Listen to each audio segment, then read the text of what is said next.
À 18 ou 19 ans, les femmes ne subissent pas vraiment de pression pour être de bonnes personnes. Salut tout le monde, bienvenue dans ma série de réactions. Aujourd'hui, nous allons réagir à Myron Gaines, qui recadre une féministe universitaire sur les conséquences du féminisme. Merci, d'accord. Pendant toute cette soirée, tu as dit pas mal de choses sur les femmes modernes. Et enfin, je crois que tu as fait référence à quelque chose, à la façon dont tu parlais.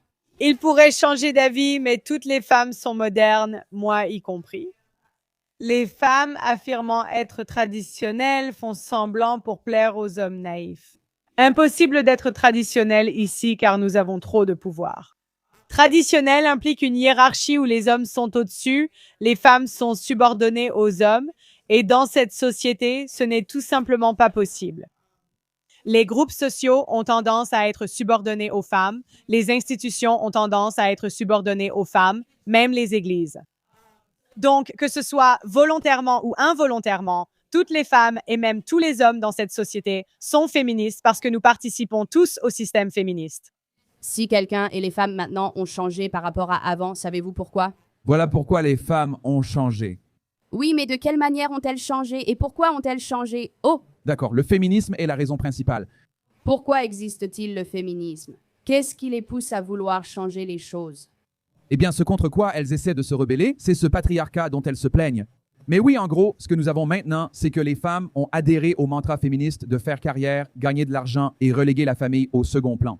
Être mère et épouse n'est pas vraiment respecté, c'est même en fait souvent tourné en dérision et méprisé. Eh bien, je ne pense pas que ce ne soit pas respecté. Je pense juste que les femmes vont à l'encontre de l'idée qu'elles doivent toujours être dans le don. Tu penses que c'est la seule raison? Le féminisme révèle ce que veulent vraiment les femmes, mais les femmes...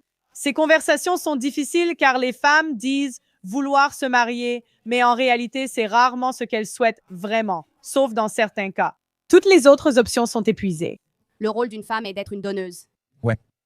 D'accord, permettez-moi de vous demander ceci. Traditionnellement, mais les femmes ne sont pas des personnes généreuses. Je veux dire, il n'y a tout simplement aucune preuve qui montre que nous sommes généreuses. Pensez-vous que les humains doivent donner? C'est le minimum que vous puissiez faire? Pensez-vous que les êtres humains, C'est le minimum possible, mais on ne le fait pas. ils ont besoin de donner et de recevoir pour survivre? Absolument. Donc tu ne crois pas que les femmes sont humaines? Si une femme doit donner, tu attends quoi? Eh bien, c'est un peu stupide. Je veux dire, ça sous-entend en gros que tu n'es pas humaine. Si tu es égoïste, Dire que les femmes ne donnent ni ne reçoivent déshumanise les femmes. Eh bien, le problème, c'est que les femmes ont tendance à prendre et presque jamais donner. Les femmes, par définition, sont des extractrices de valeur. Tout votre processus d'accouplement, toute votre stratégie d'accouplement est un processus d'extraction. N'est-ce pas? Mais pour les femmes, si elles prennent, Oui, mais tu n'es pas censé faire ça. pardon quoi? Non, j'ai dit que la stratégie d'accouplement féminine est une stratégie d'extraction. Les femmes sont conçues pour extraire de la valeur des hommes. Vous cherchez donc des partenaires supérieurs à tous les niveaux. C'est l'hypergamie. Oui, mais les femmes sont conçues pour extraire de la valeur, et quand les hommes n'apportent aucune valeur, c'est pour ça que les femmes changent alors. C'est pour ça que les femmes deviennent modernes d'une certaine manière et qu'elles ne donnent pas exactement aux hommes ce dont ils ont besoin parce qu'elles ont leurs propres ambitions. Tu as le droit d'avoir tes propres ambitions, non? Je ne peux pas, car tu dis que mon rôle est seulement de donner, donc sans ambition. Non, les femmes ont des ambitions, agissent en conséquence, mais on ne leur dit pas la vérité. Tu vois, ce que je pense, c'est que je comprends, on vit dans un monde inflationniste où tout est cher et tout le reste. Mais ce qu'on doit faire, c'est être honnête avec les femmes et leur dire essentiellement ceci. Si tu poursuis une carrière, gagne beaucoup d'argent et relègue la famille au second plan, ne sois pas surprise si ton homme idéal ne veut pas de toi en retour.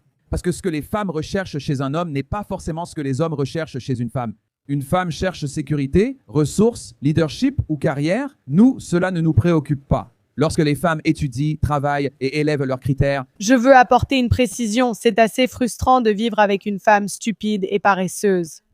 Je ne dis pas que les hommes sont attirés par l'éthique de travail, mais quand ils deviennent intelligents, ils la recherchent d'un peu. Avoir une femme paresseuse près de soi est très frustrant. Elles ne font rien. tu ne fais vraiment rien pour te rendre plus attirante pour un partenaire masculin. N'est-ce pas? Mais tu crois que les femmes vont à l'école pour apprendre à faire ces choses et ne pas se limiter à être des donneuses?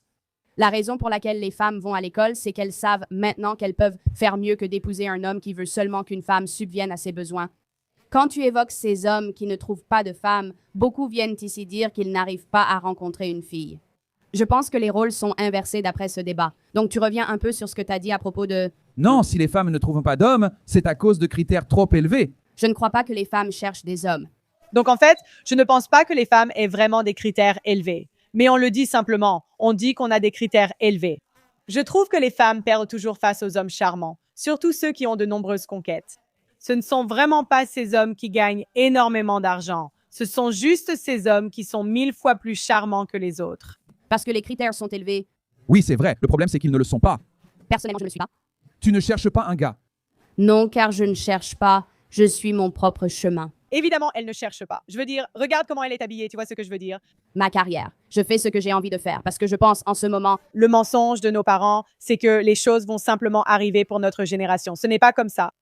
actuellement, les normes et les femmes ont évolué. Il existe des femmes modernes parce que nous réalisons que nous voulons être plus que des donneuses. Je veux être une donneuse et une preneuse parce que je suis un être humain, tout comme tu es un être humain. Oui, tu peux continuer et être donneuse ou preneuse, peu importe le nom. Mais ce que je dis, c'est que tu prends tes meilleures années et tu les mets. Explique-moi rapidement ce que sont les meilleures années. Le meilleur âge pour une femme est de 18 à 25 ans. Non, je n'ai pas besoin des âges. Je veux juste dire, comment définis-tu une année de gloire? C'est ça, les années de gloire? Quand elles peuvent, genre, être fécondées, c'est ça? Alors, beauté et fertilité maximale, c'est l'apogée d'une femme. D'accord? Si les femmes veulent aller de l'avant et poursuivre cela, je pense qu'il faut simplement éduquer.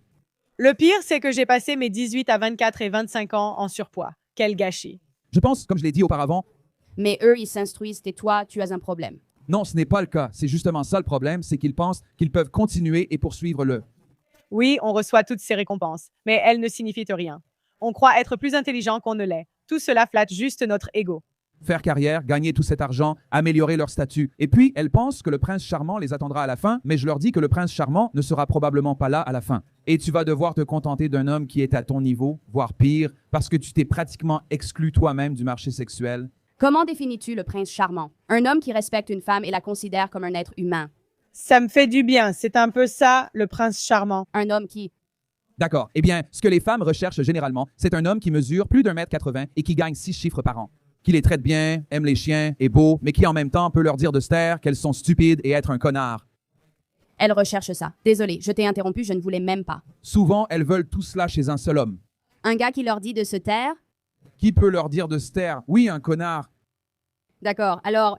Les femmes sont excitées par les hommes qui ont la capacité de s'affirmer. Et je pense que tu fais juste des généralisations. Parce que je pense que les femmes sont attirées par les hommes qui ne les considèrent pas seulement comme des objets et qui les voient nés comme des personnes généreuses. Mon prince charmant, personnellement, c'est un homme qui respecte le fait que je sois humaine et qui respecte que j'ai les mêmes ambitions que n'importe quel autre homme ou femme peut avoir. Tu sais ce qui se passe. Tu généralises et présentes les femmes comme méchantes. Je ne fais pas ça avec les hommes. Je ne ferai pas passer quelqu'un pour le méchant, et je ne pense pas que Myron le fasse non plus avec les femmes. Moi, oui, parce que je dirais qu'on est un peu responsable de tout ce qui va mal. Je ne suis pas méchante. Voilà ce que je constate. Tout a commencé avec Adam et Ève. Quand les femmes disent « je veux juste un gars qui respecte mon blabla », c'est intéressant. Si j'écoute ce que les femmes disent vouloir et que j'observe les 10 derniers hommes qu'elles ont fréquentés, c'est souvent l'inverse. Ce que les femmes disent qu'elles aiment et ce qui les attire vraiment, ce sont deux choses différentes. C'est pour ça, encore une fois, que je n'écoute pas ce que les femmes disent. Car ce qui vous excite est en réalité l'inverse de ce que vous affirmez publiquement. Hein? Qu'est-ce qui attire un homme? Parce que tu es... Tu es plutôt honnête à ce sujet. Sur les femmes qui couchent avec des hommes? Joli cul, qui ne parle pas trop, non? On est plutôt simple là-dessus. Mais les femmes vont dire qu'elles veulent un mec gentil qui va bien les traiter, mais ensuite, vous choisissez un mauvais garçon, qui te dit que tu as raison. Ce n'est pas vrai, tu généralises. Donc, cela lui correspond sans doute encore. D'habitude, quand les femmes réagissent comme ça, c'est qu'elles ont couché avec un gars qui les a plutôt maltraitées. Et tu peux un peu contourner ça et le dire comme ça. Tous les hommes avec qui tu as couché étaient vraiment gentils, doux et attentionnés. Plusieurs types de femmes, je ne suis pas d'accord. Pourquoi dit-on que les gentils garçons finissent derniers? Une chose comme Qu'est-ce que tu es? pourquoi peu d'hommes attirent la plupart des filles sur le campus? Pourquoi sportifs et fraternité dominent, même s'ils sont arrogants? Tu ne fais que généraliser et dire ça. Le monde fonctionne sur des généralités. Certaines non, je ne les ai pas dites. D'accord? Comme certains hommes n'ont pas dit ce que tu dis. Donc, en généralisant chaque genre à quelque chose qu'une personne dit, ça fait en sorte qu'on ne peut rien résoudre. Je ne suis pas d'accord avec certains points de vue féministes, je ne suis pas d'accord avec d'autres opinions de femmes, mais je ne généralise pas tout ce qu'elles disent de la même façon que tu le fais en ce moment. Le monde repose sur des généralités, le niais manque d'intelligence. Le monde repose sur des généralités, c'est ainsi. On peut bien sûr parler de personnes spécifiques ou d'exceptions à la règle, mais ça, c'est faire preuve de peu d'intelligence. La réalité, c'est que les femmes recherchent certaines choses chez un homme et qu'un homme recherche certaines choses chez une femme. Quand une femme construit sa carrière et gagne de l'argent et du statut, ce ne sont pas des choses auxquelles les hommes accordent vraiment de l'importance. D'accord? Pas du tout. Et je dirais même que plus nous acquérons de l'argent et du statut, moins cela nous importe qu'une femme en ait aussi. Donc, tu vois, si tu veux aller de l'avant et poursuivre, je vais te donner un exemple. Mais pourquoi est-ce que ça doit forcément t'importer? Pourquoi ne pourrais-tu pas aimer une femme et qu'elle ait de l'ambition? Pourquoi aimer une femme pour son ambition ou l'inverse? Pourquoi ces deux aspects devraient-ils toujours aller ensemble? Cette remarque montre bien le problème. Les femmes ignorent les désirs masculins. Merci de confirmer mon point de vue par tes propos. Pourquoi cela devrait-il être ainsi? Je reformule. Une femme a besoin de toi. Les hommes doivent de comprendre ce que veulent les femmes pour attirer leur attention ou avoir un accès sexuel. Les femmes n'ont pas besoin de comprendre les hommes pour attirer leur attention. J'irai même plus loin. Non seulement vous n'avez pas à le faire, mais en plus vous ne voulez pas le faire parce que vous savez que les hommes viendront vers vous, quoi qu'il arrive. Donc, quand les femmes poursuivent une carrière et gagnent de l'argent, toutes ces autres choses, ça ne leur apporte pas d'avantage. Je crois qu'il y a une citation de Del Rock qui dit qu'on joue à un jeu du genre la poule et l'œuf. Combien de jeunesse et de beauté les femmes peuvent-elles investir en elles plutôt qu'en leur futur mari? C'est comme avoir 1 million de dollars. On peut l'investir dans sa carrière pour progresser ou trouver un meilleur mari. Mais l'autre défi, c'est que nous vivons dans une société gynocentrique. Donc, à 18 ans, souvent, les femmes n'ont pas accès aux hommes qu'elles voudraient épouser, même si cela change un peu à cause des réseaux sociaux. Parce que vous, les gars, c'est comme si vous disiez « je me fiche de ce que tu veux, je vais faire ce que je veux et tu dois m'accepter quand même ». C'est la même logique que si je disais « eh bien, tu sais quoi ? Je vais juste être un clochard, je vais être gros, je vais être un loser, je ne vais pas être charmant et tu ne voudras pas de moi de toute façon. » Ça ne marche pas vraiment, cette logique. Vous critiquez les incels, mais beaucoup d'entre vous sont aussi des femmes-celles. Vous n'entrez pas en relation parce que vous n'agissez pas ou ne cherchez pas à devenir attirante pour un partenaire masculin. Voilà ce que je veux dire. Je ne veux pas leur faire perdre leur temps. Mais tu as dit que les femmes ne faisaient pas ce qu'il faut pour être en couple. Mais tu viens de dire que les femmes peuvent tout faire ou rien faire et les hommes viendront à elles. Donc je ne comprends pas, tu es... Oui, parce que quelqu'un le fera, il y a toujours un homme, je veux dire, peut-être que Myron ne le fera pas, mais quelqu'un d'autre le fera. Tu te contredis complètement. Non, ce n'est pas le cas. Ces deux phrases.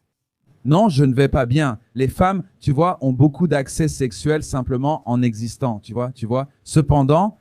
C'est quelque chose que tu dis, je ne suis pas sûre. Ouais, non, mais ouais, ça c'est peu importe. Peu importe ce que tu fais, que tu sois, tu sais, grosse et agaçante ou impolie ou quoi que ce soit. Une femme patronne trouve vite un homme, c'est la différence. Beaucoup de femmes peinent à trouver un homme prêt à s'engager.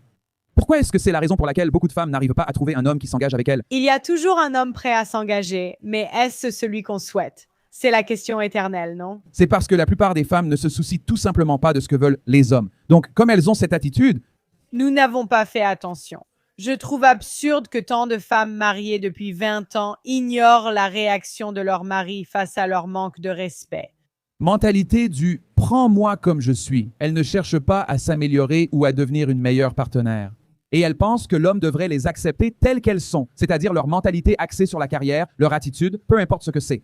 C'est pour cela que tant de femmes occidentales ont du mal à trouver un homme. Parce que soit l'homme n'est pas assez attirant pour elles, n'est-ce pas, soit il l'est suffisamment. Mais cet homme refuse de s'engager car il a des options et attire d'autres femmes. Donc, si tu prends un homme très attirant, n'est-ce pas, et qui a des options, à ton avis, vers qui va-t-il se tourner? La femme d'affaires de 29 ans, avocate à son compte, ou la jeune femme de 19-20 ans, séduisante, soumise et sans ambition professionnelle? Oui, tu sais, ils prennent quand même les femmes de 29 ans, je te le dis, car je le constate sur le terrain. Ce n'est pas qu'ils refusent les filles de 18 à 19 ans, mais celles-ci ne veulent pas se poser. Vous avez peut-être vécu autre chose. C'est ce que j'ai remarqué, par exemple, avec une amie entremetteuse. Ils n'arrivent pas à convaincre ces filles de 18 à 19 ans d'accepter d'être dans la rotation. Et si la fille veut être une épouse, elle pourrait certainement l'obtenir. À 18 ou 19 ans, il n'y a aucune pression sur la femme pour qu'elle soit une bonne personne. À ton avis, qui va-t-il choisir? Je ne sais pas. C'est bien ça le problème. Le fait que tu ne saches pas, c'est justement la question. C'est pour ça que je fais mon émission. Je ne sais pas, parce que chaque homme est différent et chaque personne est différente. D'accord. Je ne sais pas, on tourne en rond. Non, regarde, tu ne sais pas. Si je demande à n'importe quel gars ici ce qu'il veut, il saura ce que veulent les femmes, mais toi, tu ignores ce que veulent les hommes. Et c'est ce que j'essaye de dire. Tu généralises totalement. Les hommes sont simples. D'accord? Tout ce que je me demandais, c'est pourquoi tu penses que les femmes, aujourd'hui, se sentent modernes et qu'elles n'en ont rien à faire de ce que veulent les hommes. Et c'est parce que les hommes ont créé ce système. C'est la seule chose la première question que j'ai posée, ça tourne en rond. Merci pour ton intervention. Ce que tu fais ici est super. Merci, j'apprécie. Ouais, pas de souci. Cette conversation a révélé beaucoup. Les gars, je l'ai déjà dit, les femmes ne se soucient pas de ce que nous voulons. C'est en fait plus respectueux que beaucoup de femmes dans cette émission. D'accord, donc il y a Maïron qui est en train de remettre cette femme à sa place, comme d'habitude. Et regarde, tout le monde est féministe dans cette société parce que tout le monde participe au système féministe. Tu sais, par exemple, si tu es au travail, tu gagnes probablement de l'argent, que ce soit directement ou indirectement. Et tu profites des femmes ou tu t'adresses aux femmes au travail à travers les ressources humaines. Parfois, tu dois même faire appliquer des lois que tu trouves injustes. Mais tout le monde doit le faire. Tu sais, tout le monde doit s'y plier. Alors, dites-moi ce que vous en pensez dans les commentaires. Aimez la vidéo, abonnez-vous à la chaîne, activez la cloche de notification et je vous dis à la prochaine.